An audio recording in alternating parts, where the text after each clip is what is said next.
ಭ್ರಾಂತಿಗಳ ಒಂದ ಆವಿರ್ಭಾವ ಆಗ್ತದ. ಇಲ್ಲಿ 4 ಭ್ರಾಂತಿಗಳನ್ನ ಇಲ್ಲಿ ಮತ್ತೆ ಇವ್ರು ಹೇಳೋರದಾರ.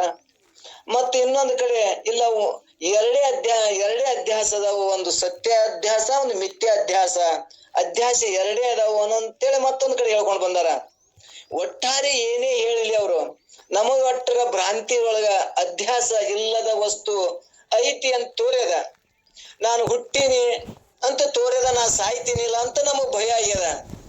ಮತ್ತೆ ನನಗೆ ದೇಹ ಅದ ಅಂತೇಳಿ ನನಗ ರೋಗ ರುಜಿನ ನನಗೇನ ಇಲ್ಲದನ್ನ ಆರೋಪ ಮಾಡ್ಕೊಂಡು ನನಗೆ ಅಕ್ಕದ ಅಂತೇಳಿ ನನಗೇನಾಗ್ಯದ, ನಾನು ದುಃಖಿ ಆಗೀನಿ. ನಾನಿಷ್ಟೆಲ್ಲ ಸಂಪಾದನೆ ಮಾಡೀನಿ, ಬಿಟ್ಟು ಹೋಗ್ಬೇಕಲ್ಲ ಅಂತ ನನಗ್ ದುಃಖಿ ಆಗೀನಿ. ಮತ್ತೆ ಈ ಶರೀರಕ್ಕಾಗುವ ರೋಗಗಳು ನನಗೆ ಅಕ್ಕದ, ನಾನು ಹೆಂಗ್ ಸಹನೆ ಮಾಡ್ಕೊಳ್ಳಿ ಅಂತೇಳಿ ನನಗೇನಾಗ್ಯದ, ಆ ಪ್ರಾರಬ್ಧವನ್ನು ಮೈ ಮ್ಯಾಗ ಹಾಕೊಂಡು ನಾನು ಏನಾಗಕತ್ತೀನಿ, ನಾನು ಹೆಂಗ ಈ ಸಹನೆ ತಗೊಳಪ್ಪ, ನಾನು ಈ ದೇಹಕ್ಕಾಗುವ ದುಃಖವನ್ನ ಹೆಂಗ ನಾನು ತಾಳ್ಕೊಳ್ಳಿ ಅಂತೇಳಿ ನಾನು ಅತಿ ದುಃಖಿ ಆಗೀನಿ. ಈ ದುಃಖದಿಂದ ನೀಗಬೇಕಾದ್ರ ನನ್ನ ಮೂಲ ಸ್ಥಿತಿ, ನನ್ನ ಸ್ವರೂಪ ಜ್ಞಾನ ಮತ್ತ ಅಧಿಷ್ಠಾನ ಜ್ಞಾನ, ಹಗ್ಗದೊಳಗಿರುವಂತ ಅಧಿಷ್ಠಾನ ಜ್ಞಾನ ಆಯ್ತು ಅಂದ್ರ ಹೆಂಗ ನನಗ ಭ್ರಾಂತಿ ಒಳಗ ತೋರಿದ ಅಧ್ಯಾಸದೊಳಗ ತೋರಿದಂತ ಅಜ್ಞಾನ ಏನ್ ಹಾವ ಹೆಂಗ ಇರ್ಲಾರ್ದಂಗ ಆಗ್ತದ, ಹಂಗ ನನಗೂ ಕೂಡ ನನ್ನ ಯಥಾರ್ಥ ನಾನು ಸ್ವರೂಪ ಜ್ಞಾನ ನನಗಾಯ್ತು ಅಂದ್ರ, ನನಗ ನನ್ನ ಜ್ಞಾನ ನನಗಾಯ್ತು ಅಂದ್ರ ನನಗೇನಾಗ್ತದ, ಈ ಎಲ್ಲವೂ ಕೂಡ ತೋರಿಕೆ ಒಳಗ ತೋರಿ ಅವು ನನ್ನೊಳಗಿಲ್ಲ ಅನ್ನುವಂಥದ್ದ ಅನುಭವಕ್ಕೆ ಬರುವುದಕ್ಕಾಗಿ ಪರಮಾನುಭೂತಿ ಅನೇಕ ರೀತಿಯಿಂದ ಪರಿಪರಿಯಾಗಿ ದೃಷ್ಟಾಂತ ಮುಖಾಂತರ ನಮಗ ಅನುಭವ ಕೊಡಕತ್ತಾರ. ಆದ್ರೆ ಯಾರೋ ಪುಣ್ಯಾತ್ಮರು ಅಂತಃಕರಣ ಸುದ್ದಿದ್ದವ್ರು ಮತ್ತ ಇದಕ್ಕೆ ಬಂದವರು ನಾವೆಲ್ಲರೂ ಪುಣ್ಯಾತ್ಮರು ಅಂತ ತಿಳ್ಬೇಕು. ಇಲ್ಲಿ ನಮ್ಗ ಇನ್ನೊಂದ್ ಕಡೆ ಗೀತಾದಾಗ ನಾವು ಬಹಳ ಕಡೆ ಹೇಳ್ಕೊಂಡು ಬರ್ತೀನಿ, ಹೆಂಗ ನಾವು ಭ್ರಾಂತಿಯನ್ನ ಕಳ್ಕೋಬೇಕು, ನಿರಾಕರಿಸಬೇಕು, ನಾವು ಬದುಕದೊಳಗ ನಮ್ಮ ಮನಸ್ಸನ್ನ ಹೆಂಗ ವಿಶಾಲತೆ ಮಾಡ್ಬೇಕು, ನಾವು ಈ ಜಗತ್ತಿನೊಳಗೆ ಹೆಂಗ ಆನಂದವಾಗಿ ಬದುಕಬೇಕು. ನಿಮ್ಗೆ ಬುದ್ಧಿದಾಗಲ್ಲ, ಬುದ್ಧಿ ಕಾರ್ಯ ಇಲ್ಲ ಅಲ್ಲಿ ಮನಸ್ಸು ಏನ್ ಮಾಡ್ತು ಅಂದ್ರೆ ತನ್ನ ಸಂಕಲ್ಪದೊಳಗೆ ಎಲ್ಲಾ ಮಾಡಿ ಅಲ್ಲಿ ಮನ ಮತ್ತು ಚಿತ್ತ ಇವ್ ಎರಡೇ ನಮ್ಮಲ್ಲಿ ಅಹಂಕಾರ ಇವ್ ಎರಡೇನೆ ಹೇಳ್ಕೊತ ಬಂದಾರ. ಅಲ್ಲಿ ಮನಸ್ಸಿನೊಳಗ ಬುದ್ಧಿನೂ ಲಯ ಆಗ್ತದ, ಅಲ್ಲಿ ಚಿತ್ತಿನೊಳಗ ಅಹಂಕಾರನು ಲಯ ಆಗ್ತದ ಅನ್ನುವಂಥದ್ದನ್ನ ಅಲ್ಲಿ ಏನ್ ಹೇಳ್ಕೊತ ಬಂದಾರ, ಮನ ಬುದ್ಧಿ ಕಾರ್ಯಗಳನ್ನ ಎರಡೇ ನಡೀತದ ಅಂತೇಳಿ ನಾವು ತಿಳ್ಕೊಂಡು ಬಂದೇವೆ.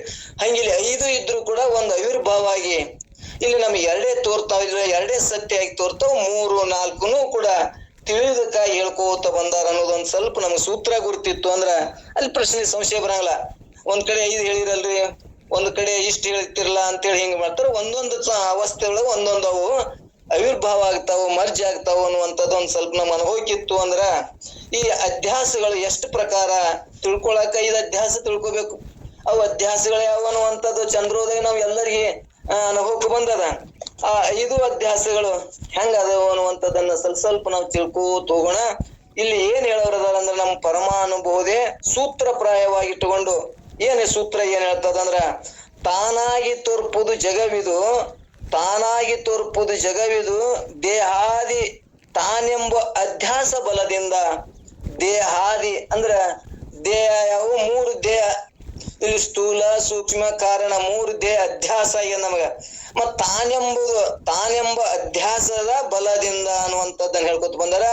ಅಂದ್ರೆ ದೇಹಾದಿ ಅಂದ್ರೆ ಶರೀರ ಇಂದ್ರಿಯ ಕರ್ಣಗಳಲ್ಲಿ ನಾನೆಂಬುದೇನಾಗ್ಯದ ನಮ್ಗೆ ಅಧ್ಯಾಸ ಆಗ್ಯದ. ಅಂದ್ರೆ ಯಾವ ಬಲದಿಂದ? ಅಜ್ಞಾನದ ಬಲದಿಂದ ನಮಗೇನಾಗ್ಯದ ಅಧ್ಯಾಸ ಆಗ್ಯದ ಅನ್ನುವಂಥದ್ದನ್ನ ತಿಳ್ಕೊತ ಬಂದಾರ. ಅಧ್ಯಾಸದ ಸಾಮರ್ಥ್ಯ ಹೆಂಗದಪ್ಪ ಅಂದ್ರ ಇಲ್ಲದ ವಸ್ತುವಿನೊಳಗ ಅದ, ಇದೇ ಭ್ರಾಂತಿ ಇಲ್ಲ. ಅಲ್ಲಿ ಏನದ ಜಗತ್ತಿ ಇಲ್ಲವೇ ಇಲ್ಲ, ಹಗ್ಗದೊಳಗ ಹಾವ ಇಲ್ಲವೇ ಇಲ್ಲ. ಹಾವು ಇಲ್ಲ ಅಂದ್ರೂ ಕೂಡ ನಮಗ ಭ್ರಾಂತಿ ಒಳಗ ಅಧ್ಯಾಸದೊಳಗ ನಸುಗತ್ತಲೆ ಒಳಗ ನಮಗ ಅಧ್ಯಾಸ ಆಗಿ ಏನಾಗಿದೆ ಹಾವಾಗಿ ತೋರಿಯದಲ್ಲ.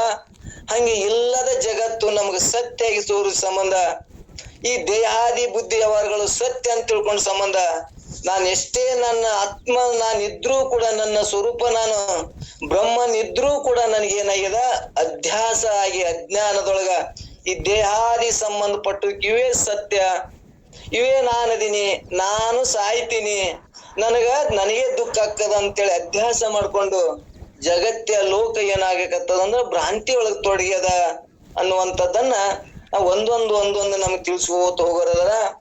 ಮತ್ತ ನಮಗ ಭ್ರಾಂತಿ ಹೆಂಗಾಗ್ಯದ ಅನ್ನೋದು ಹೆಂಗ ಒಂದೊಂದು ನುಡಿ ಒಳಗ ಬಹಳ ನಮ್ಗ ಸ್ಪಷ್ಟ ಮಾಡಿಕೊಟ್ಟು ಹೋಗ್ತಾರ.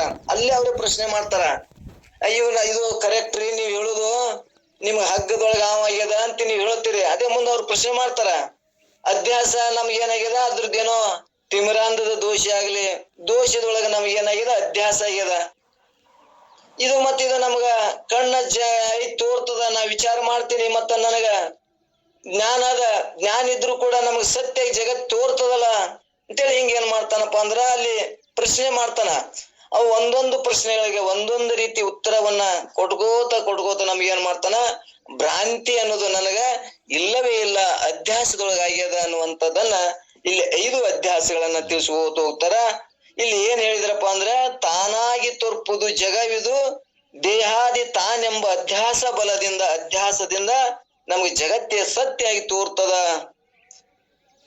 ಇದಕ್ಕ ಯಾರ ಸಹಾಯ ಇಲ್ಲದೆ ಈ ಜಗತ್ತು ನಮ್ಗ ಅಧ್ಯಾಸದೊಳಗ ಸತ್ಯ ಅಂತ ತೋರಾಕತ್ತದ ಅನ್ನುವಂಥದ್ದನ್ನ ಇಲ್ಲಿ ಹೇಳ್ಕೋತ ಹೋದಾರ. ಇದನ್ನ ಸೂತ್ರಪ್ರಾಯವಾಗಿ ಈ ನುಡಿಯನ್ನ ಇಟ್ಕೊಂಡು 5 ನುಡಿ ಒಳಗೆ ಹೆಂಗ ಅಧ್ಯಾಸ ಆಗ್ಯದ ಅನ್ನುವಂಥದ್ದ ನಿಮ್ ಮುಂದೆ ಹೇಳ್ಕೋತ ಹೋಗ್ತಾರ.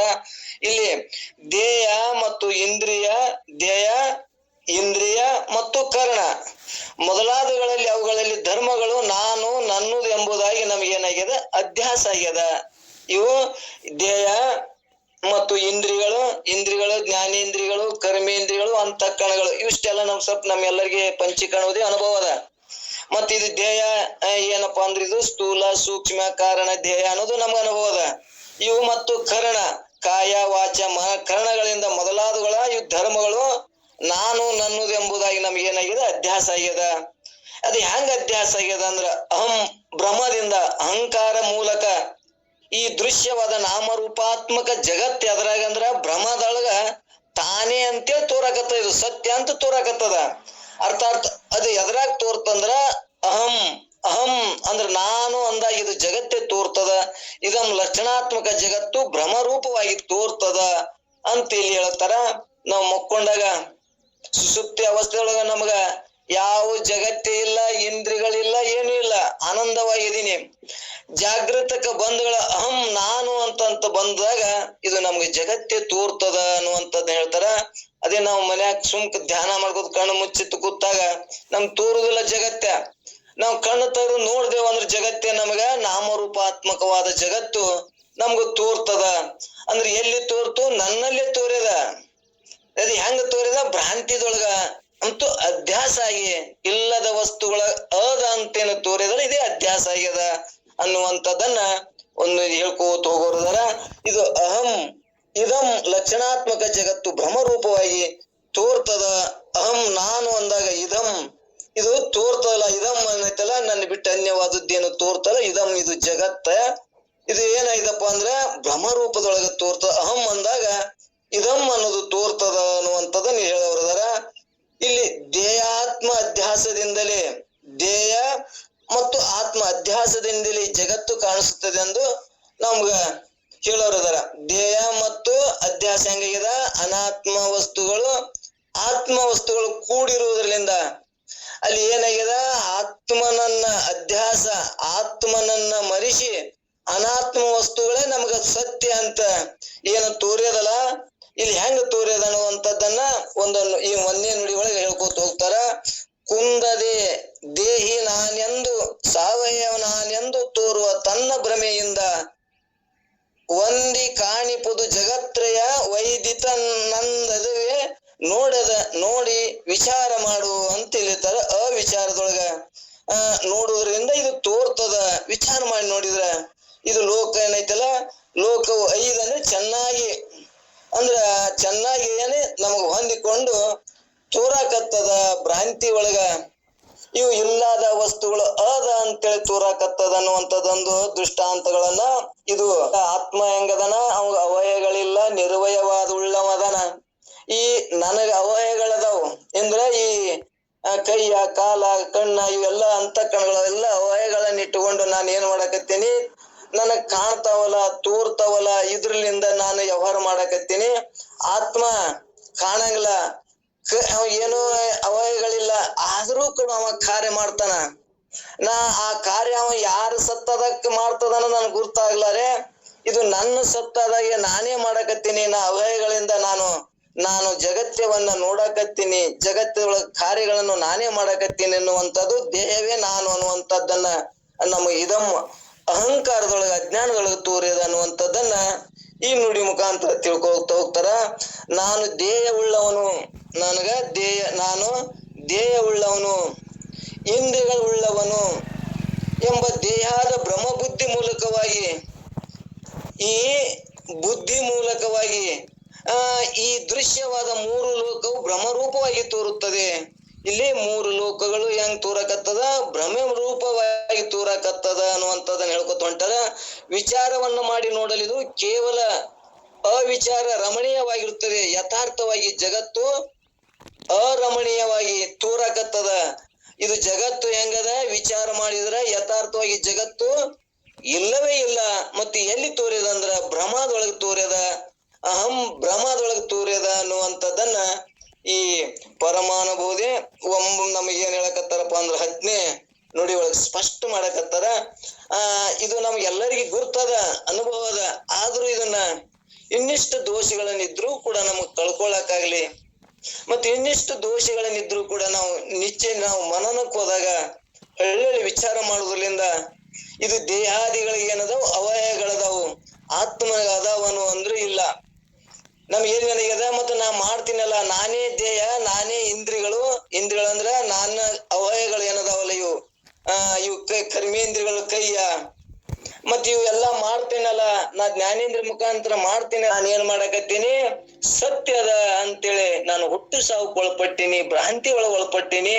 ನೀನೇ ವಿಚಾರ ಮಾಡಿದ್ರೆ, ನಿನ್ನೆ ನುಡಿ ಒಳಗೆ ವಿಚಾರ ಮಾಡಿದ್ರ ಅವು ಯಾವರ ಈ ಭ್ರಾಂತಿ ಒಳಗ ಇಲ್ಲದ ದೇಹ, ಸತ್ಯ, ದೇಹಕ್ಕೆ ಸಂಬಂಧಪಟ್ಟು ಜಾತಿ, ಕುಲ, ನಾಮ, ಬಡತನ, ಶ್ರೀಮಂತನ ಹೆಚ್ಚ ಅಹಂಕಾರದೊಳಗ ಈ ಜಗತ್ತೇ ತೋರ್ತದ. ವಿಚಾರ ಮಾಡಿದ್ರ ಈ ಜಗತ್ತೇವೇ, ದೇಹವೇ ನಾನಲ್ಲ ಅಂದಾಗ ಜಗತ್ತೇ ಇಲ್ಲ ಅನ್ನುವಂಥದ್ದನ್ನ ಇಲ್ಲಿ ಸ್ಪಷ್ಟವಾಗಿ ನಮಗ ಜಜ್ಮೆಂಟ್ ಮಾಡ್ಯಾರ. ಆದ್ರೆ ಎಷ್ಟು ನಮಗ ಅನುಭವಕ್ಕೆ ಬರ್ತದ, ಅದು ನಾವು ಇಟ್ಟಂತ ನಂಬಿಕೆ ಅಥವಾ ನಾ ಅಂತ ಎಲ್ಲ ಅತ್ಯಾಸ ತೋರ್ಲಕತ್ಯಾವ. ಕುಂದದೆ ದೇಹ ನಾನೆಂದು ಸಾವಯವ ಇದು ಎಂದು ತೋರುವ ಈ ತದ್ಭ್ರಮೆ ಎಂದ ಹೊಂದಿ ಕಾಣಿಪದು ಜಗತ್ರಿಯವಿದು ತನ್ನಿಂದವೇ ನೋಡಿ ವಿಚಾರ ಮಾಡುತ್ತಾರ ಶರಣರು. ವಿಚಾರ ಮಾಡೋದಕ್ಕೆ ತೋರ್ಲಕತ್ತದ ಹಗ್ಗದಾಗ ಹಾವ. ವಿಚಾರ ಮಾಡಿದ್ರ ಹಗ್ಗದಾಗ ಹಾವಂಗಿಲ್ಲ. ನೀವಸ್ತ ಹಗ್ಗಾನೆ ಅದನ್ನ ಭ್ರಮ ಆಗ್ಯದ ಹಾವತ್ತ. ಅದು ಬೆಳಕಿನ ಪ್ರಕಾಶ ತಂದು ನೋಡಿದ್ರೆ ಹಗ್ಗಾನೆ ಅದ. ಹಂಗ ನಿನ್ನ ಹುಟ್ಟು ದೇವರಿಲ್ಲ, ಮಣ್ಣು ಬಿಟ್ಟ ಮಡಿಕಿಲ್ಲತ್ತ. ನೀನೇ ಪರಮಾತ್ಮ ಸ್ವರೂಪಿ ಅದಿ. ಇದ್ದು ನಾನು ದೇಹ, ನಾನು ಮೂರುವರೆ ಮನೆ ಶರೀರ, ನಾನೇ ನೋಡವ, ನಾನೇ ಕೇಳವ, ನಾನೇ ಮುಗಿಸ್ಕೊಳವ, ನಾನೇ ಚಿತ್ತೊಳವ. ಇವ್ ತನ್ನ ಕೆಲಸ ಮಾಡ್ತಾವ ಇಂದ್ರಿಯಗಳು. ಯಾರನ್ನ ಸತ್ತ ತೋಣ ಮಾಡ್ತಾವಂದ್ರ ಆತ್ಮನ ಸತ್ತ ತಗೊಂಡು ಹೋಗ್ತಾವು. ನೋಡುದು, ಕೇಳುದು, ಯಾವಾರ ಕರ್ಮೇಂದ್ರಿಗಳಾಗಲಿ, ಜ್ಞಾನೇಂದ್ರಿಯಗಳಾಗಲಿ, ಅಂತಃಕರಣಗಳಾಗಲಿ, ಸ್ಥೂಲ ಸೂಕ್ಷ್ಮ ಕಾರಣ ನಿನ್ನಿಂದ ಅರಸು ಗೊತ್ತಾವ. ನೀ ಅರಿಯುವಂತ ದೃಷ್ಟಾದಿ ಈ ದೃಶ್ಯ ಪದಾರ್ಥಗಳು. ಆ ದೃಷ್ಟ ಆತ್ಮನಿಂದ ಪ್ರಕಾಶ ಮಾಡ್ಕೊಂಡ್ ದೃಶ್ಯ ಪದಾರ್ಥನಿಂದ ಜಗತ್ ತೋರ್ಲಕೈತದ. ಬ್ರಹ್ಮದಿಂದ ಅಧ್ಯಾಸದಿಂದ ತಿಳ್ಕೊತ್ ಬಂದ್ರು. ನಾನು ದೇಹ ಉಳ್ಳವನು, ಇಂದ್ರಿಯ ಉಳ್ಳವನು ಎಂದು ದೇಹದ ಭ್ರಮದಿಂದ ಮೂಲಕವಾಗಿ ದೃಶ್ಯವಾದ ಮೂರು ಲೋಕಗಳು ಭ್ರಮವಾಗಿ. ಮೂರು ಲೋಕಗಳು ಹೇಳಿದ ಸ್ವರ್ಗಲೋಕ, ಪಾತಾಳಲೋಕ, ಮೂರ್ತಲೋಕ. ಯಾವ ಲೋಕಗಳಿಲ್ಲ ಇಲ್ಲಿ ಅದಾವ. ಸತ್ಗುಣ, ರಜೋಗುಣ, ತಮಗುಣ ಇವೇ ಲೋಕಗಳು. ನೀ ಯಾವ ವ್ಯವಹಾರ ಮಾಡ್ತಿ ಅದ್ರ ಮುಂದೆ ಆಗ್ತದ. ನಿನ್ ಯಾವ ಸತ್ಗುಣವಾಗಿದ್ದಿ ಅಂದ್ರ ನಿನ್ ವೃತ್ತಿನೇ ಬೇರೆ ಇರ್ತದ. ಆ ಸತ್ಗುಣ ಏನಂತ ಅಂತಃಕರಣ ಶುದ್ಧಿ ಮಾಡಿಕೊಂಡಿರ್ತಾನವ. ಮನ, ಬುದ್ಧಿ, ಚಿತ್ತ, ಅಹಂಕಾರ ಶುದ್ಧ ಆಗಿ ಅಂತಃಕರಣದ ಶಾಸ್ತ್ರ ಸತ್ಸಂಗದಲ್ಲಿ ಹೋಗುದು, ಕೇಳುದು. ಆ ಸತ್ಪುರುಷರ ಬಲ್ಲಿ ಯಾವಾಗ ಹೋಗ್ಲಿ ಕೇಳಪ್ಪ, ಒಂದ್ ತಾಸ್ತಾರ ಸಂಕ್ರಾಂತಿ ಹೇಳ್ತಾರ, ಹೋಗ್ಬೇಕು ಕುಂದ್ರಕತ್. ಆ ಸತ್ಗುಣ ಬರ್ತದ. ಇಲ್ಲಿಕ್ ರಜಗುಣ, ತಮಗುಣ ಬರುದೇ ಇಲ್ಲ. ಅದು ಏನೋ ಹೇಳ್ತಾರ, ನಮ್ಗೇನ್ ತಿಳಿದ ಬಿಡುದ, ನಮ್ ಸಂಸಾರ ಮಾಡಿದ್ರ ಆಯ್ತತ್ತೀವಿ. ಯಾಕಂದ್ರ ರಜೋಗುಣ ಹೋಗ್ಬಿಡುದಿಲ್ಲ. ತಮಗುಣ ಅಂಕರ ಮೊದ್ಲೇ ಇಲ್ಲ. ಅದು ಇತ್ತಂದ್ರೆ ಹೋಗುವುದ ಓಡೋದಿಲ್ಲ. ಅದು ಆ ಚಂಚಲ ಮಾಡ್ತದ ರಜೋಗುಣ. ಸತ್ತುಗುಣ ಯಾವ ಇರ್ತದ ಸತ್ಸಂಗಲೆ ಪಾಲ್ಗೊಳ್ತಾನವ. ಹಾಗೆ ಈ ಬ್ರಹ್ಮಲೋಕ ಮೂರು ಲೋಕಗಳು ಇಲ್ಲತ್ತಾರ. ಅವರು ವಿಚಾರ ಮಾಡಿ ನೋಡತ್ತಾರ. ವಿಚಾರ ಮಾಡಿ ಇನ್ನೊಂದು ವಿಚಾರ ಮಾಡು. ಹ್ಯಾಂಗ ಪರಮಾತ್ಮಿಗೆ ಶರೀರ ಕೊಟ್ಟಾರ, ವಿಚಾರ ಮಾಡಕ್ಕೆ ಬಂದದಿದು. ಸುಮ್ಮನೆ ಕಾಲವನ್ನು ಕಳೆದು ಸಾಯುವುದು ಉಚಿತವೇ ಅಂತ ನಿಜಗುಣಶಿಗಳು. ಸುಮ್ನೆ ಕಾಲ ಕಳಕತ್ತೀವಿ. ಅದಕ್ಕಾಗಿ ಹೆಣ್ಣಿಗಾಗಿ, ಮಣ್ಣಿಗಾಗಿ, ಹೊಣ್ಣಿಗಾಗಿ ಈಗ 60 ಆಗ್ಯಾವ 70 ಆಗ್ಯಾವ ಇನ್ನೂ ಹೊಳಲಕ್ಕಾಗಿಲ್ಲ. ನಾಯಿಗೆ 21 ಕಣ್ಣು ಬರ್ತಾವ, ಬೇಕಿಗೆ 21 ದಿವಸ ಕಣ್ಣು ಬರ್ತಾವ, ನಮ್ಗೆ 70 ಆದ್ರೂ ಈ ಕೈ ಕಣ್ಣು ತೆರೆಯಲ್ರು ಓದ್ತಾರ. ಯಾಕ? ಅಜ್ಞಾನ ಹೋಗ್ಬಿಡುದಿಲ್ಲ ಸತ್ಸಂಗದಲ್ಲಿ. ಬರೇ ಪ್ರಪಂಚ. ಆ ಪ್ರಪಂಚ ಎಷ್ಟು ಬೇಕು ಅದ್ ಮಾಡ್ಲು ಬ್ಯಾಡ ಅಂದಿಲ್ಲ ಅವ್ರು. ನಿಮಿತ್ತ ಕಾರಣ ಎಷ್ಟು ಬೇಕು ಅದ್ ಮಾಡಿದಪ್ಪ ಸತ್ಸಂಗದಲ್ಲಿ ಪಾಲ್ಗೊಂಡು ಅಥವಾ ಶಾಸ್ತ್ರ ತಿಳಿತದ. ಯಾವನ ಅಂತಃಕರಣ ಸುದ್ದಿ ಆಗ್ತದ ಸತ್ಗುಣ ಪ್ರಧಾನ ಇದ್ದಂದು ಹೊಳತದ ಕಡಿ ಆ ಶಾಸ್ತ್ರ ತಿಳಿತದ. ನಿವೇಕ ಅದು ಕೇಳುದ್ರಿಂದ ಬರ್ತದ. ಅದು ಇವು ಪಂಚೀಕರಣ ಬಿಡಿಸ್ಕೊತೆ ಬಂದ್ರ ಶಾಂಡ್ರಿ ಎಲ್ಲಾ ಯಾವ ತತ್ವ ಏನದ ಎಲ್ಲಾ ಹೇಳ್ಕೊತೆ ಬಂದಾರ, ಎಲ್ಲರಿಗೂ ಗೊತ್ತದ. ಮಾತ್ರ ನಾವು ಚರ್ಚೆ ನೀವು ಮಾಡೋದು. ಮತ್ತು ಬ್ರಹ್ಮದಿಂದ ಈ ಜಗತ್ತು ಸತ್ಯವಾದಂತೆ ತೋರುತ್ತದೆ. ಬ್ರಹ್ಮಕ್ಕೆ ಸುಳ್ಳಾಗಿ ಹೋಗಲು ಜಗತ್ತು ತೋರುವುದಿಲ್ಲ. ಯಾವಾಗ ಇಲ್ಲ ಇದಮ್ಮಿಲ್ಲ ಅಂದ್ರ ಜಗತ್ ತೋರ್ತದೆ. ನಿದ್ಯಾಗ ಜಗತ್ತೇ ಇಲ್ಲ, ಜಾಗ್ರದಾಗೆ ತೋರ್ಲಕತ್ತದ. ಅದು ನಿದ್ಯಾಗ ಇರ್ಬೇಕಾಗಿತ್ತು 3 ಅವಸ್ಥೆಗಳಲ್ಲಿ, ಯಾಕಿಲ್ಲ? ಅದು ಇಲ್ಲೇ ಇಲ್ಲ, ಅದಕ್ಕೆ ತೋರ್ತದ. ಜಾಗ್ರತೆ ಬಂದ್ಕೊಳ್ಳಿ ನಿನ್ನ ಅಧ್ಯಾಸದಿಂದ ತೋರ್ತದ. ಇತರ ಅಧ್ಯಾಸ, ಸತ್ಯ ಅಧ್ಯಾಸ, ಮಿಥ್ಯ ಅಧ್ಯಾಸ, ಇತರೇತರ ಅಧ್ಯಾಸ ಹೇಳ್ಕೊತ ಮನುಷ್ಯನ್ರು. 4 ಅಧ್ಯಾಸ ಹೇಳ್ಯಾರ ಒಂದ್ ಕಡೆ, 2 ಅಧ್ಯಾಸ ಒಂದ್ ಕಡೆ ಹೇಳ್ಯಾರ, 6 ಅಧ್ಯಾಸ ವಿಚಾರ ಚಂದ್ರೋದಲ್ಲಿ ಹೇಳ್ಯಾರ, ಭ್ರಾಂತಿಗಳು ಹೇಳ್ಯಾರ. ಅಲ್ಲಿ ಸಂಸರ್ಗ ಅಧ್ಯಾಸ, ಮಿಥ್ಯಾ ಅಧ್ಯಾಸ, ಇವು ಎಲ್ಲ ವಿಚಾರ ಚಂದ್ರದಲ್ಲಿ ಹೇಳ್ಯಾರ. ಅದನ್ನ 6 ಅಧ್ಯಾಸ ಹೇಳ್ಯಾರ ಅಲ್ಲಿ. ಇವು ಎಲ್ಲವೂ ಅಧ್ಯಾಸಗಳು ನಿನ್ನ ಭ್ರಮದಿಂದ ತೋರ್ಲಕತ್ಯಾವ ತಿಳ್ಕೊತ ಬಂದ್ರ ಅವರು. ಮತ್ತು ಕಾಣುವ ಜಗತ್ ಭ್ರಮೆಯು ಇದಂ ಅಂದರೆ ನಾನು ಎಂಬ ಭ್ರಮ ಮೂಲಕ ಸತ್ಯವಾಗಿ ತೋರುತ್ತದೆ. ಆದ್ರೆ ತನ್ನಲ್ಲಿ ತೋರುವ ಭ್ರಮ ಎಂಬ ಮಿಥ್ಯೆ ಅಂತ ಹೇಳುತ್ತಾರೆ. ಈ ಭ್ರಮೆಯನ್ನು ಮಿಥ್ಯೆ ಆಗುತ್ತದೆ. ಆದ್ರಿಂದ ತೋರುವ ಇದಂ ರೂಪ ಜಗತ್ ಭ್ರಮೆಯು ಸುಳ್ಳಾಗಿ ತೋರುತ್ತದೆ. ಯಾಕಂದರೆ ಸುಸುಪ್ತಿಯಲ್ಲಿ ತನ್ನಲ್ಲಿ ಇದಂ ಇಲ್ಲೇ ಇಲ್ಲ. 2 ಭ್ರಮಗಳು ಇಲ್ಲೇ ಇಲ್ಲ. ಅಲ್ಲಿ ಅಮನು ಇಲ್ಲ, ಇದಮನು ಇಲ್ಲ. ಸುಪ್ತಿಯಲ್ಲಿ ಎಚ್ಚರಿಕೆ ಆದ ನಂತರ ಇದಂ ತೋರುತ್ತದೆ. ಜಾಗರಕ್ಕೆ ಬಂದೇವ 10 ಅಣಗಲ ಅಲ್ಲಿಗೆ ಹೋಗ್ಬೇಕು, ಎಲ್ಲಿಗೆ ಹೋಗ್ಬೇಕು, ಬರೀ ವ್ಯವಹಾರ ಸತ್ತದಾಗೆ ನಾವು ಮಾಡ್ತೀವಿ. ವ್ಯವಹಾರಿಕ ಸತ್ತ ಎಷ್ಟು ಬೇಕು ಅಷ್ಟು ಮಾಡತ್ತಾರ. ಆಧ್ಯಾತ್ಮಕ್ಕೆ ಹೆಚ್ಚು ಒಲವು ಕೊಡುವತ್ ಯಾಕತ್ತಾರ ಶರಣರು. ಅದಕ್ಕೆ ಬಂದು ತಾಯಿ ಹೊಟ್ಟಾಗಿದ್ದಾಗ ಇದು ವಚನ ಕೊಟ್ಟಾನ ಜೀವ. ಪಾದಕುಳ ಶಿವಜ್ಞಾನ, ಜಪ, ತಪ, ಯೋಗ, ಅನುಷ್ಠಾನ, ಪರಮಾತ್ಮ ಹೊರಗಾಕು. ಮತ್ತೆ ನಿನ್ನ ಬಿಟ್ಟು ನಿನ್ನ ಜ್ಞಾನದಲ್ಲಿ ಇರ್ತೇನೆ, ನಾ ತಿಳ್ಕೋತೀನಿ, ನಾ ಉದ್ಧಾರ ಆಗ್ತೀನಿ ಅಂತ ವಚನ ಕೊಟ್ಟಾನ. ವಚನ ಕೊಟ್ಟು ಭ್ರಷ್ಟರಾಗಿವ ನಾವು. ಯಾಕಂದ್ರ ಅದೇ ಅಜ್ಞಾನ, ತಿಳ್ಕೊಡೋದಿಲ್ಲ ಅದು. ಈ ಮೋಹ ಮಮಕಾರ ಅಂದ್ರ ನಾನೇ ಕೊಟ್ಟೆ, ನಾನೇ ವ್ಯವಹಾರ ಮಾಡಕತ್ತೀವಲ್ಲ. ವ್ಯವಹಾರಕ್ಕೆ ಸತ್ತದೊಳಗೆ ಹೆಚ್ಚು ಪ್ರವೃತ್ತಿ 79 ಅಲ್ಲೇ ಕೊಡ್ತೀವಿ ನಾವು. 99 ಆ ಕಡೆ 10 ಪೈಸೆ ಕಡೆ ಇಟ್ರೆ ಆಗೋದಿಲ್ಲ. ಶಾಂಡ್ ಹೇಳ್ತಾರೆ ಈ ಕಡೆ ಹೆಚ್ಚಿಕೊಲು. ಆವಿಷ್ಯ ಹೋಗ್ಯದ. ಆವಿಷ್ಯ 60-70 ಆದ್ರೂ ಈ ಕಡೆ ಹೊಳ್ಳದ ಅಂದ್ರ ಏನೇನ ಅಜ್ಞಾನಪ್ಪ. ಇಂತ ಅಧ್ಯಾಸಗಳ ಮಾಡ್ಕೊಂಡಿನ ಜಾಗ್ರದ ತೋಲಕತ್ಯದ ಅಂತ ಇನ್ನೂ ಹೇಳ್ಕೊತ ಬಂದಾರ. ಈ ದೃಶ್ಯವಾದ ಜಗತ್ತು ಕಾಣಿಸುವ ಹಬ್ಬದಿಂದ ಇದು ಸುಳ್ಳಾಗಿತ್ತು. ಅದು ಇವೆಲ್ಲ ಕನಸಿನಲ್ಲಿ ತೋರ್ತದ, ಅಡಿಗೆ ಅದ. ಜಾಗ್ರದ ಬಂದ ಕೂಡಲೇ ನಂದು ನಾ ಅಂತದ್ದು. ಇಲ್ಲಾರ್ದ ಹಗ್ಗದಲ್ಲಿ ಹಾವ ಅವ್ರು ಕೊಟ್ಟಾರ. ಮತ್ ಮೋಟ ಮರದಲ್ಲಿ ಕಳ್ಳ, ಆ ಮರುಚಿಕೆಗೆ ಅಲ್ಲಿ ನೀರ್ ಚಿಗರಿ ಹ್ಯಾಂಗ ಬಾಯಾರ್ಸತ್ತು. ನಮ್ದು ಹಂಗೆ ಆಗ್ಯದ. ಸುಖ ಸಿಗ್ತದ, ನಾಳೆ ಸಿಗ್ತದ. ಅವಾಗ ಕಾರ್ ತಂದ, ನೀವು ಮಾಡ್ಯಾಕ ಕಡಿಸ್ಯಾನ, ಇವ ಹೊಲ ಹಿಡ್ದ, ನಿದ್ರಾಗಿ ಹೋಗ್ಬಿಡ್ತದ ಆ ವಿಷಯ. ನಿನಗೆ ಎಂತ ತಿಳ್ಕೊಳ ಅಂತಾರ ಅವ್ರು. ಅದಕ್ಕೆ ಅಜ್ಞಾನಿ ಅಲ್ಲ ಜೀವನಿ, ಸುಜ್ಞಾನಿ ಅಂತ ನುಡಿವರೇ ಬಲ್ಲವ್ರು ಅಂತಾರ ಅವ್ರು. ಅಜ್ಞಾನಿಯನ್ಗೆ ವ್ಯವಹಾರ ಮಾಡಕ್ ಹತ್ತೀವಿ ನಾವು. ಜನರ ಹತ್ರ ಬಾರಬೇಕಾರೆ ಹೊಳ್ಳು ಸತ್ಸಂಗದ್ರೆ ಹೊಳ್ಳು ಎಷ್ಟು ದಿನ ಅದೇ ಮಾಡ್ತಿದ್ದಿ ಮಾಡು. ಅದಕ್ಕೆ ಜಾಣನು ಲೌಕಿಕ ಪಾರಮಾರ್ಥ 2 ಕೂಡಿ ನಡೆಸವನೇ ಜಾಣ ಅಂದ್ರ ಅವ್ರು. ಬರೇ ಪ್ರಪಂಚ ಮಾಡಿಸ್ರಿ ಕ್ವಾಣತ್ತಾರ ಅವ್ರು. 2 ಮಾಡಕ್ ಬರ್ತದ ನಮಗ್ ವಾಜ್ಯ ಆಗ್ಯದ. ಯಾಕಂದ್ರೆ ಸತ್ಸಂಗದಲ್ಲಿ ಹೋಲಾರ್ದಕ್ಕ, ಆ ಶರಣರ ಸಂಘದಾಗ ಹೋಲಾರ್ದಕ್ಕ ಅಂತ ಇನ್ನೂ ಶರಣ ಮತ್ತು ವಿಸ್ತಾರವಾಗಿ ಹೇಳೋರದಾರ. ಹುಣ್ಣಿಮೆ ಹಬ್ಬಗಳನ್ನ ಮತ್ ನಾನು ಮತ್ತಿಗೆ ಒಳದೊಟ್ಟು 2 ವಾಕ್ಪುಸ್ ಉಚ್ಚಾರಣ ಕರೆಸಿ ವಿರಾಮ ಕೊಡ್ತೀನಿ. ಎಲ್ಲರಿಗೂ ಶರಣು ಶಾಂತಪ್ಪ. ನಮ ಶಿವಾರಿ ಶರಣು ಗುರುಗಳ ಬಹಳ ಅನುಭವ ಅಂದ್ರ